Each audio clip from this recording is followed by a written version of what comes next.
अस्सलाम वालेकुम, आप देख रहे हैं PA न्यूज HD और मैं हूं आपके होस्ट सादिया बतूल। शामिल करते हैं आज की अहम खबरें। वजीर आजम शहबाज शरीफ ने खित्ते की बदलती हुई सूरत हाल और ईरान अमरीका इसराइल के दरमियान जारी जंग के तनाजुर में कौमी सलामती कमेटी का अहम इजलास पीर को तलब कर लिया है। ज़राए के मुताबिक वजीर आजम की ज़ेर सदारत होने वाले अहम इजलास में विफाकी वज़रा, अस्करी क़यादत और दीगर आला हुकाम शिरकत करेंगे। इजलास का बुनियादी एजेंडा ईरान अमरीका इसराइल के माबेन बढ़ती कशीदगी खित्ते पे असरात का जायजा लेना है।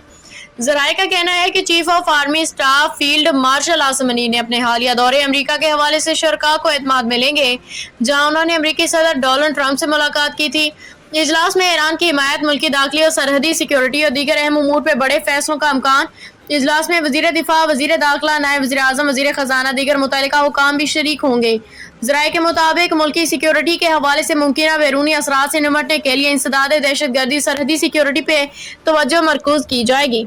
न्यूज स्टूडियो से अब तक के लिए इतना ही। मजीद खबरों और अपडेट्स के लिए देखते रहिए PA न्यूज HD।